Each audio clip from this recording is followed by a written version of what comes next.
welcome to episode 76 of Late Night Linux, recorded on the 11th of November 2019. I'm Joe, and with me are Phelim. Hello. Graham. Good evening. And Will. Hello. I nearly forgot what month it was there. I can't believe it's already November. But November marks the kickoff of the LinuxApp Summit, and someone's put a link in here. Who was that? That was me. So there's a channel there. Go to it and subscribe, ring the bell, or whatever those irritating videos I always tell you to do. But they will be posting talks there, and get the notifications and watch along with them. Oh, excellent, because there's KDE as well as GNOME people there. There is indeed. At least 50% will be good. I wonder if there'll be anything about XFCE. Probably not. All right, well, so later on we're going to be talking about the Raspberry Pi 4 again and installing Ubuntu on it and how we got on. Spoiler, KDE did not fare well. It didn't want to. Yeah, until I turned the animations off. Anyway, enough spoilers. So let's do some news then.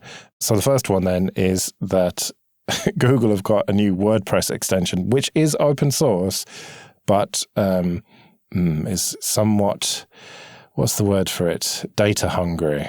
I'm not really clear what it does. It seems to be AdSense and Webmaster Tools embedded inside the WordPress admin interface.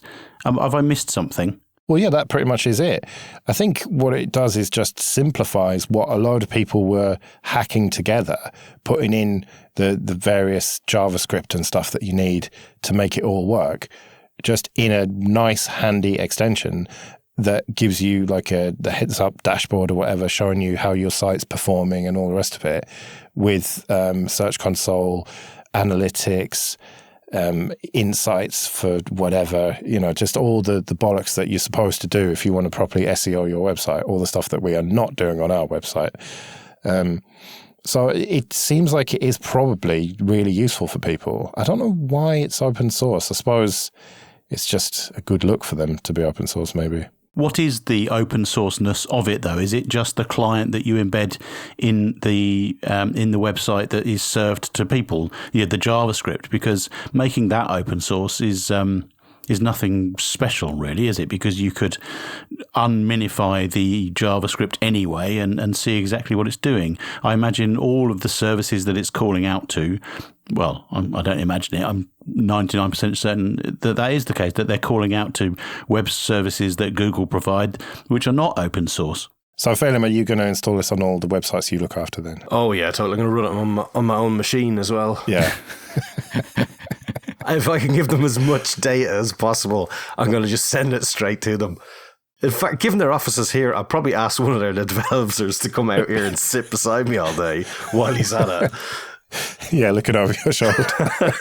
If you're the sort of person who is monitoring or producing websites for customers, this is probably the sort of information that they will be asking you for on a sort of weekly basis. So embedding this directly into the website of your client, allowing them to log in and view this information and self-service, it could go one of two ways, right? It could be that your customer is very happy with this. It could be you make yourself redundant. Yeah, you're right, actually. Well, if your job is installing WordPress for other people, then maybe you should be.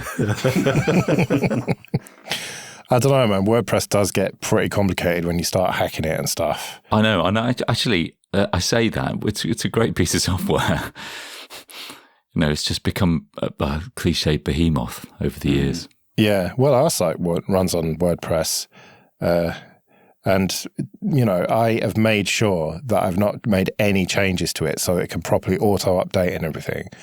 But if you do want to start hacking it, that's when you need someone to maintain it, because otherwise it just gets way behind with the updates and becomes just a security nightmare.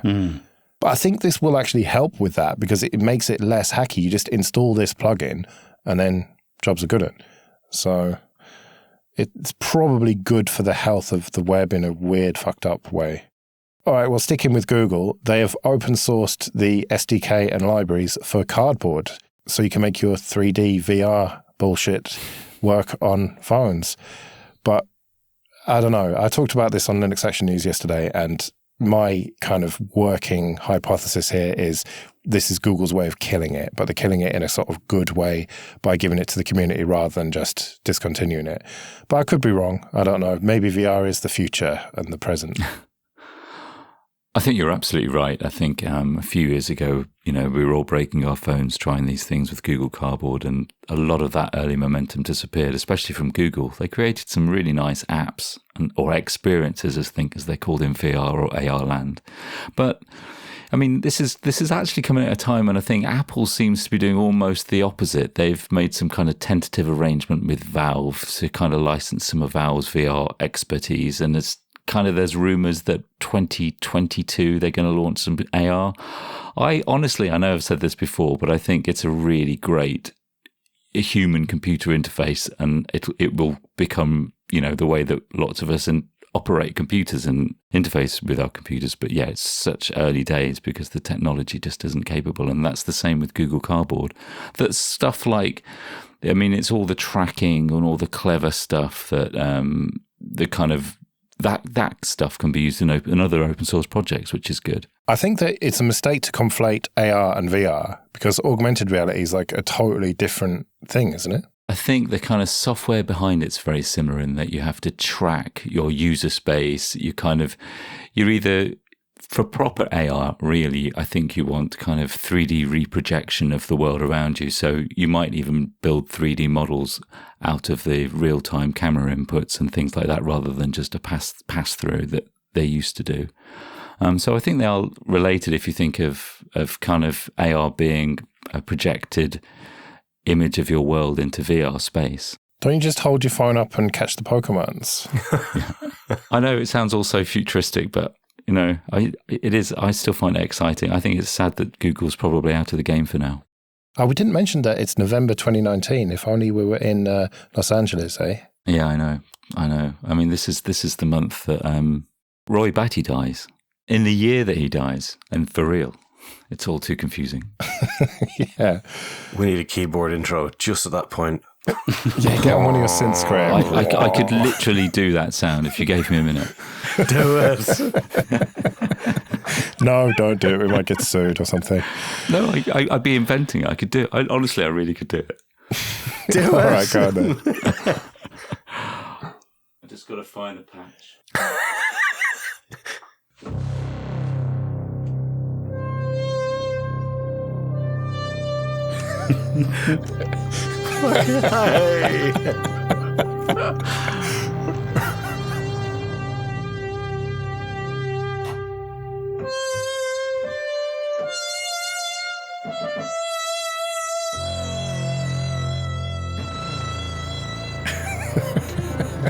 That didn't sound anything like Coronation Street. Did that come out?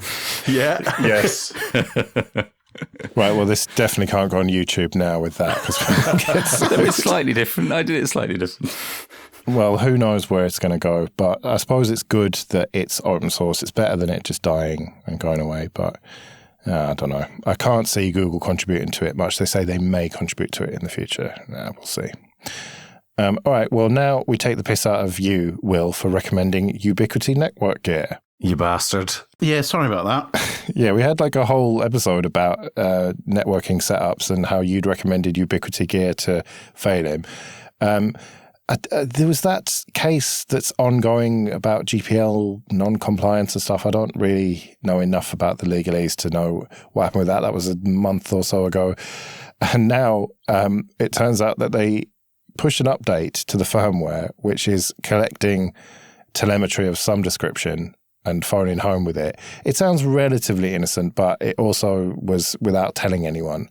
So, Phelim, you must be feeling very confident now. Well, thankfully, it seems to only be the Edge devices.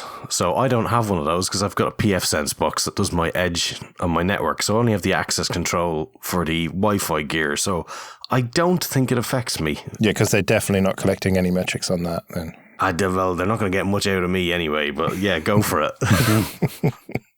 I think that register article is a little bit disingenuous. It uses words like slurping your data when what they're actually doing is sending crash reports. Now, on the one hand, This is data egress from potentially a corporate network into Ubiquiti's network. On the other hand, I see this as a bit like your check engine light coming on, driving to the garage, asking the mechanic to look at it, but not letting him plug his computer in to diagnose the fault.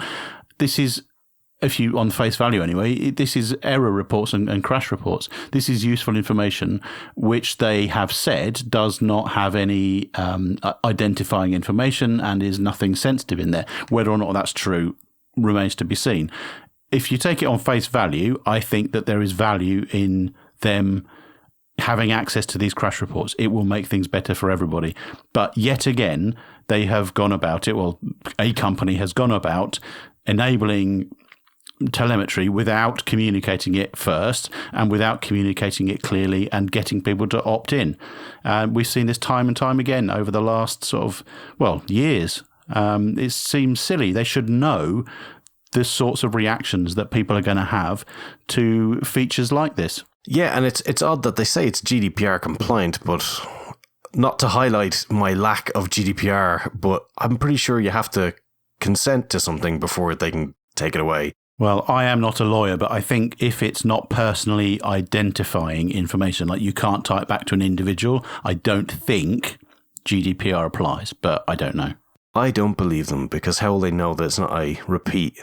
Or how will they know that it's not like somebody else with a different bug? You know, they've got to tie it to an ID somehow, and that'll be tied to an IP address, and I'm sure they're logging that. Well, Linux Foundation to the rescue, eh? They've introduced a telemetry policy. Yes, so any Linux Foundation project which intends to send telemetry data back to the Linux Foundation, back to the developers, needs to get approval from the Linux Foundation to do that. And they have 4 criteria which they judge this on. Individual data privacy. So does the data lead to the ability to link back to an individual person? Data confidentiality. Is the data going to be, well, they say business sensitive, which I think is quite interesting. Awareness of collection. So, you know, are you told? Is it opt-in? Is it opt-out? And the security of the mechanism. Could the way that data is sent back be used to get other data out of the network as well? And all of that seems like a jolly good idea. How does that compare with what you had to go through with Canonical Legal when you implemented the collection of the metrics for the Ubuntu desktop then? Almost identical. We were very careful that the information was not personally identifying, so that the individual data privacy was checked off. That we knew that it wasn't potentially sensitive to an individual. The confidentiality, we said from the beginning that the data was not going to be confidential, that we were going to share it.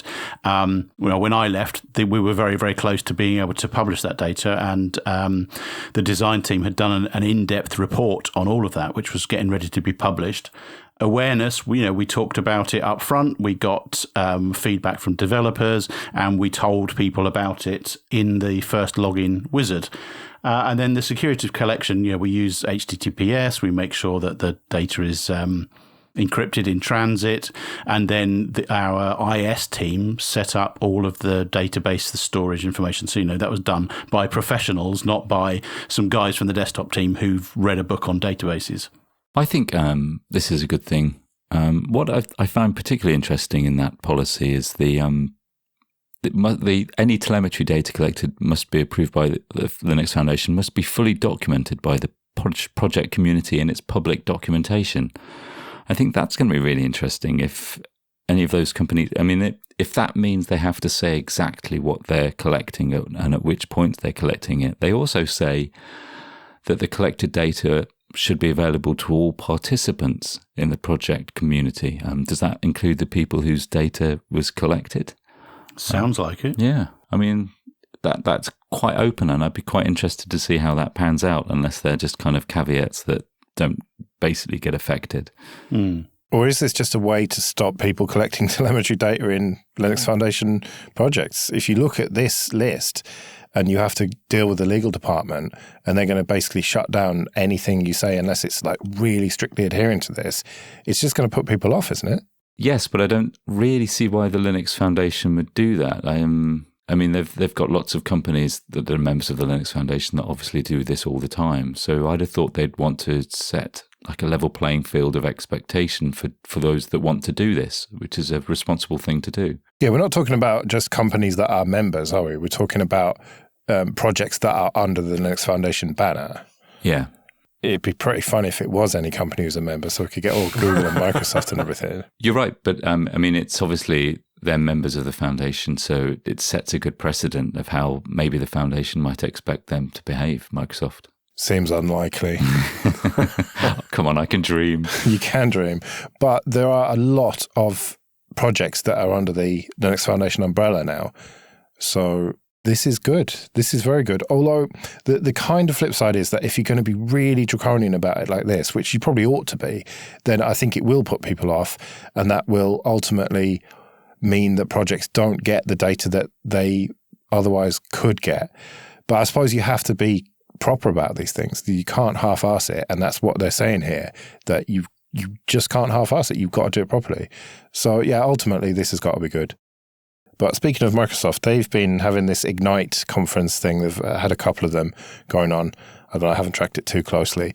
But they've announced a couple of things that are going to come to Linux. One of them is Defender, which is their like antivirus thing, which is pretty funny. And the other one is Edge, their browser. I suppose let's talk about the Defender thing first.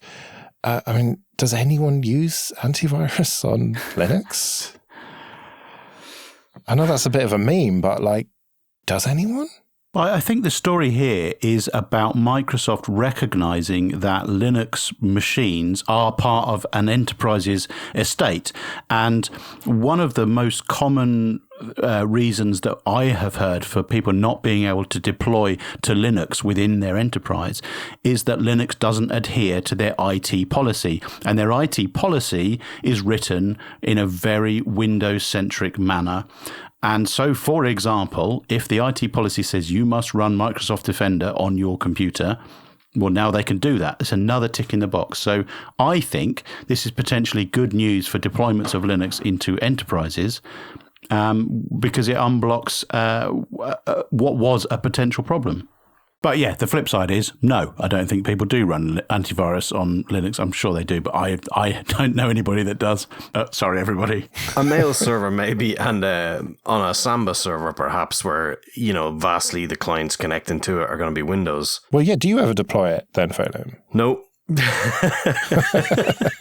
Well, you just rely on antivirus on the client machines then, if they're Windows? Yeah, because I mean, most enterprises are going to have a massive suite of, like as Will says, a whole load of antivirus anyway. So, and to be honest, let's face it, antivirus is not perfect anyway. So, you know, you're only kind of catching the dregs of stuff. If anybody's going to be really advanced with stuff, it's just not going to really stop them. But I thought it was interesting, the statistic that they had, that it's apparently blocked 13.5 billion malicious emails in the last while. Like, talk about trying to solve the problem you've fucking created. I mean, like, fuck off is what they could do. And where the fuck's my €135 for my Windows license, you thieving pricks? Yeah, that's called feedback in audio terms. They've plugged the out cable into the in cable. Yeah. So what about Edge coming to Linux then? Do we give a shit about that? Nope. Well, I give a shit because it's one of my predictions for this year. So it was always shit. a sure thing. But hang on, it has to actually come. They can't just announce it. You're not getting a point. Do they? Is that what we agreed? I don't remember that rule. It's what we agreed now. Damn it. I'll have to go back and listen to it. But yeah, the reality is I don't know. I don't think anybody's going to be super excited about using it, but who knows what amazing features they've got. Maybe they'll jump on the privacy bandwagon that Apple and Firefox and Mozilla seem to have sort of sparked this war on who can be the most private. Maybe they'll jump on that, but we'll see. I guess if you're a web developer, it might be useful, but with everything bar Firefox using WebKit, I don't even see the point in that. But hey, there we go. I suppose, as we've hinted at, it'll helps people maybe working in a corporate environment where they may have to use Edge and they may have to have antivirus, and it helps, you know, more Linux users in that situation. Yeah, well, that's a pretty positive spin on it. I think we'll go with that. Okay, this episode is sponsored by DigitalOcean. Go to do.co/LNL and get $50 credit with 30 days to use it. DigitalOcean offer VMs, or droplets as they call them, with full root access in data centers all around the world with super fast networking and super fast SSDs. You can use distros like Ubuntu, Fedora, Debian, CentOS, and FreeBSD, or container distros like CoreOS and Fedora Atomic, or you can upload your own custom image. You can either start with one of those distros, or you can just go for a one-click app like WordPress or Discourse or GitLab, and everything's set up for you out of the box. These droplets start from as little as $5 a month, and they have very straightforward pricing that scales with the resources that you want to use. They also have CPU-optimized droplets and memory-optimized droplets, so you can set up exactly the system that you need. They have great backups, and the cloud firewall feature means that you can block traffic before it even gets to your droplet. You can attach block storage or object storage to your droplet, which is very straightforward. And they even have managed Kubernetes if containers is more your thing. So go to do.co/LNL and get your $50 credit. That's do.co/LNL. On to a bit of admin then. And first of all, thank you everyone for supporting us on PayPal and Patreon. Very much appreciated.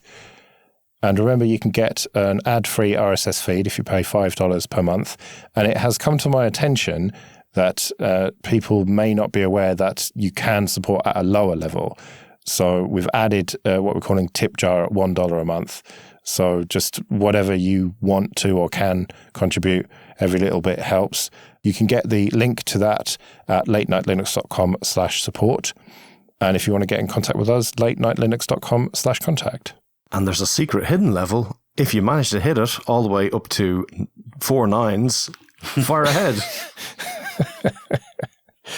Yeah, we should add one that's like £1 million, and then Phelim will have to install Google shit on his phone.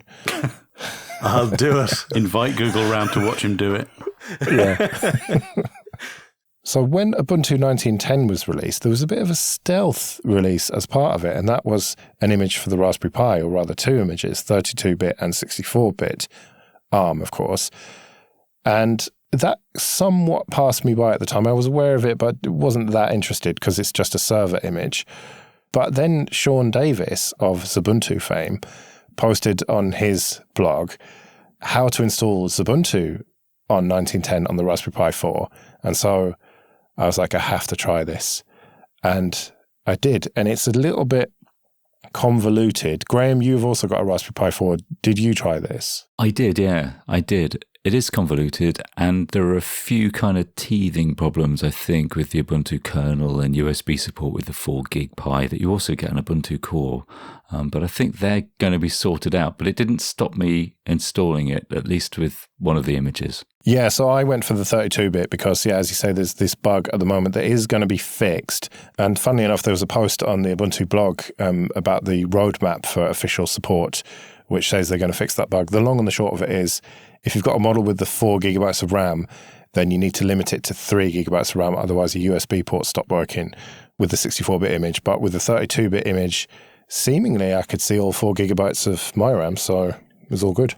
And I actually installed the 64-bit option because I didn't have anything connected via USB. Is this because you still haven't bought a cable to connect it up to a screen? The thing is, I bought the Pi 4 to do something geeky with a different screen that the project's kind of on a hold for. So I just, yeah, I know. And it's at moments like this, you just really kick yourself and think, God, if only Amazon did drone delivery within an hour. Yeah. For the sake of like £2 for an adapter or whatever. Yeah.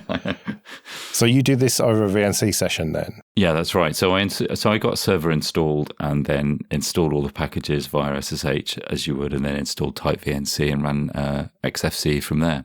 But it's annoying that you have to have an Ethernet cable. I can't see a way of doing this wirelessly because you have to SSH in for the first login. You can't do it locally. So therefore, you have to have Ethernet because otherwise I don't know, maybe you could put in some wireless credentials. I don't know. But I couldn't work it out. So I used an Ethernet cable just to set it up. And then once I had it connected to my Wi-Fi, then I could move it away from it. I did have a weird issue where I couldn't connect to my 5 gigahertz Wi-Fi, though. I didn't try it. I kept the Ethernet cable in and didn't bother. Although I should have tried that. Maybe I could try while talking, but yeah, no, I didn't really have any other problems. It's a difficult problem to solve, that one. I think it'd be nice if Ubuntu Core, I suppose, may solve the problem.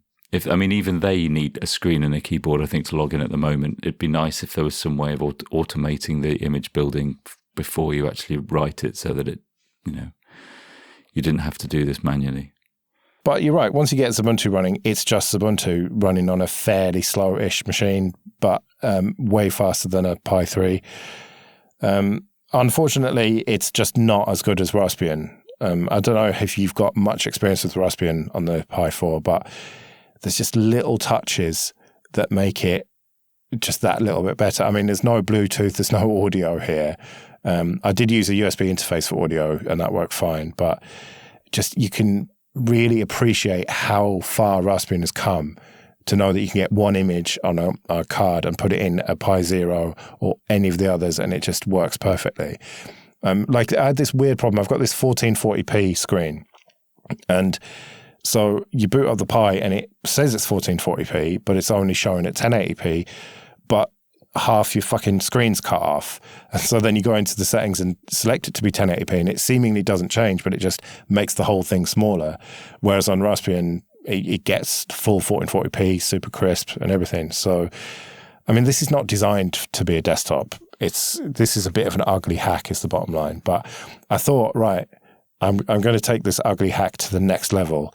And so I installed Ubuntu Budgie, Lubuntu, Ubuntu Mate, LXDE, Plasma, and straight up Ubuntu. This is the first time I've ever seen GNOME running on a Pi, and it actually wasn't that painful. It was amazing, quite frankly, to see that. And all of them worked. But, I did make some notes for them, but it's not that interesting, really. Plasma was just a nightmare. It was the worst. It was just completely useless. However, when I went into the settings and turned animations off, suddenly it became relatively useful. It wasn't the fastest, but it was pretty good, and it remembered my screen resolution, which most of the other ones didn't between reboots. So, Phelim, I don't know, you used to have a Pi driving a vertical screen, didn't you, that was your PDF reader? What's driving that now then? Did you just get a better graphics card? I got a better graphics card.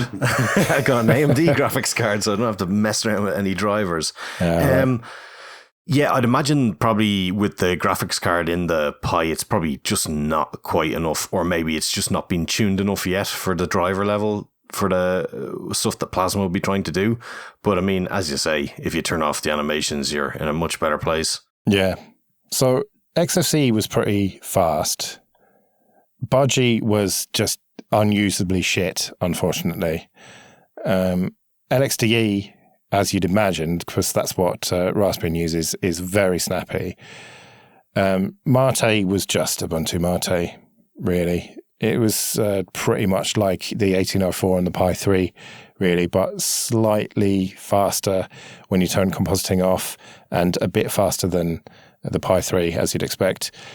But by far the winner was OpenBox. Unfortunately, there was no way to change the screen resolution, so it was unusable for me. But if I had just a 1080p monitor, it would probably be all right. But it was really super fast with it.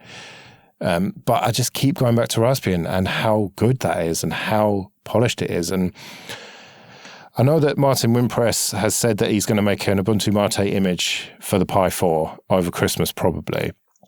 And I'll be really interested to see how he gets on with that, because at the moment, if you just take the server image and install the Ubuntu Mate meta package on it, it's still a little bit ropey and there's a lot of work for him to do. But I think he can do it, so time will tell on that one. We'll just have to see. Yeah, and it'll be great getting people using it, playing with it. Part of the reason or problem is maybe not so many people are using it. I haven't been able to until now. I mean the Ubuntu version on Pi. Yeah, I mean, I would recommend that people do this just to try it out. I mean, it's only an SD card at the end of the day. And just to play with it, just to see it. It's because we're in this situation with the Pi 4, because it's such a different system on a chip, that there's not that many OSs for it at the moment. You're pretty much stuck with Raspbian. And so it's good to see that Ubuntu is available at least as a server for it. And server-wise, I mean, it's just what you'd expect. It's just Ubuntu server running on a fairly low power device, really. What really interests me is the fact that you have that extra computing horsepower and the speed out of the network card, which for things that are using computer vision, I think would be quite interesting because like I use one as a security camera, but it takes so long to get the bloody files off the thing that you can't do it in real time, really, realistically speaking. So it's got to go right to a local disk. Whereas if you can essentially get that straight off that thing at full gig, I mean, that's brilliant. Or, you know, if you're doing something really intelligent with it and doing, you know, facial recognition or whatever, all that sort of playing around. So I think that'd be quite cool. I don't think you're going to get full gigabit out of it. I think if you sort of aim for 500 megabit, maybe, and you might occasionally go a bit, 600-700 or something, but you're not going to get full 1,000 out of it. Given the camera that's in it, I think you'd probably not getting any value of that anyway. I think you'd be well within your limits of the camera output there with that anyhow. So it'd be pretty cool. So all in all, I'd recommend trying it out, but it's not production ready yet. Definitely for the desktop. I think server-wise, you could put it into production, though. From what I saw of it, it was all perfectly functional.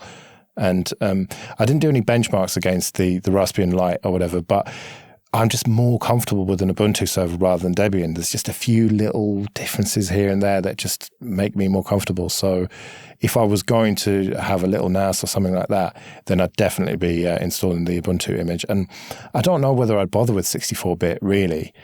I don't know. I need to do more testing on it, but whether the benefits would really be worth it, I don't know. Okay, this episode is sponsored by Entroware. Go to entroware.com, and they are a dedicated Linux computer seller based here in the UK, and they ship their computers with Ubuntu or Ubuntu Mate pre-installed. They have a huge range of laptops, from affordable ones which are ideal for email and browsing, all the way up to real powerhouses with dedicated graphics and even desktop-class CPUs in them.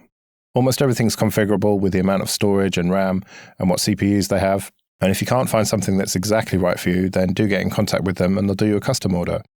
They also have a couple of servers and a range of desktops, including a small form factor machine and a really nice all-in-one. They ship to the UK, Republic of Ireland, France, Germany, Italy, and Spain. And if you do buy one of their machines, then there's a little drop down at checkout. You can select Late Night Linux and they'll know that we sent you to them. So go to entroware.com for all your Linux computing needs. In KDE Korner this time, we've got an Indian newspaper switching to 100% FOSS. Yeah, and I mean, it's not a shabby small amount of subscribers that they've got either. They're in the city of Kerala. They've got 14 offices and about 100 employees, and they've got a subscription rate of about 100,000. And I checked to see what that's comparable to. And the Irish Times is 120,000 for last year. Daily Record in Scotland is 134,000, and The Guardian was apparently 152. So, I mean, it's not shabby. I mean, yes, there are loads that have millions, and that's The Sun, but I mean, fuck that. Yeah, and then Linux Voice had, 23 subscribers today. We had over 5,000. Oh, that's not bad. Yeah. Well, I mean, my time in magazines and PC Plus used to have over 100,000 when I first started working on that. Wow. But anyway, so this newspaper is using Xubuntu with a bunch of FOSS like Scribus and stuff then. Yeah, they have a six-man team that have built this. Essentially, it's a customized version of Ubuntu for them, because obviously they got the languages that they have in the region, which I can't even pronounce. And they had to do a Unicode migration, and they had to go from Adobe PageMaker to Scribus, and they were looking at the Adobe product, and it was you could only get it in a monthly subscription, and it was just far too cost prohibitive for them. So they worked on a package for doing character set conversions, and then they used Scribus, the GIMP, Inkscape, LibreOffice, and SSHFS, which was an odd choice, I thought, but that's their file share around the office. And so 14 offices, so I think it's a pretty impressive project. That's excellent. Yeah. Yeah, good win for FOSS. KItinary, ding, ding, ding. Too damn right. What is it this time then? Well, so I don't have a Google phone, obviously, but I have seen Google Now, I think it's called, where you can, use the benefits of your phone knowing things about where you're about to go based on either history or emails that you get in and say, oh, hey, that train ticket you booked, it's now. So they've been working on that, and one of the developers said, the Plasma integration plugin for Firefox and Chrome, that could parse website, email data, and things like that. And a new pop-up feature was designed for that as well. And using that, they can then pop up a thing saying, oh, look, that's an airplane ticket. I've spotted that. Would you like to add it to your calendar and add it to KItinary and stuff like that? And it all ties in then with the mobile app that they've been working on as well. So that is quite interesting. And it has gone into F-Droid. It's not quite available yet. And I mean, you can't use these right now. They're in a future branch, but I mean, it's coming very soon. And I think it's quite cool. So good to be able to compete with the various aspects, and important for Plasma Mobile. So yeah, fair enough. So what's this last one? Something about a bug about screens and things? Right. So I was bigging up how great the last release of Plasma was, and then I realized I got hit by a bug, which after I rebooted would forget the positions of my 3 desktop monitors, and it was really annoying. And it wasn't just forgetting where they were, it was actually part of them was on top of each other. So when you move the mouse, really weird shit was happening. So I eventually thought, they'll fix it in the next point release, and they didn't. And I went, yeah, that's my fault because I didn't log it. So I went, logged the bug, found someone with a similar bug and attached a few things to that. And that very day, a developer pinged me and said, I would love to see this. Could you go on a chat with me and we could work through it? And so that evening, I actually ended up on a Jitsi web conference call and sent him feedback, and he got me to compile various bits of Plasma and test it out. And yeah, got it fixed. So it's coming in the release tomorrow for Plasma. So you're welcome. It's almost like I fixed it myself. Could have just used ARander or something, but fair enough. Well, yeah, no, I mean, it was an easy thing. You would open the settings dialog and just drag them into the position that you want them to, or use Xrandr. But I just thought it's good to get it fixed properly for somebody who doesn't know what's going on. And yeah, I mean, I've never had bug feedback like that. Usually, you log something, you didn't give them the right info, they don't get back to it, whatever. But that was talk about service. So happy days. Good work, guys. Yeah, absolutely. Yep. All right, well, we better get out of here then. And I don't like to make promises that I can't keep, but I may possibly have a Pinebook Pro by the time we speak again. So I might talk about that, but we'll see. But in the meantime, we'll be back in 2 weeks then. I've been Joe. I've been Phelan. I've been Graham. And I've been Will. See you later.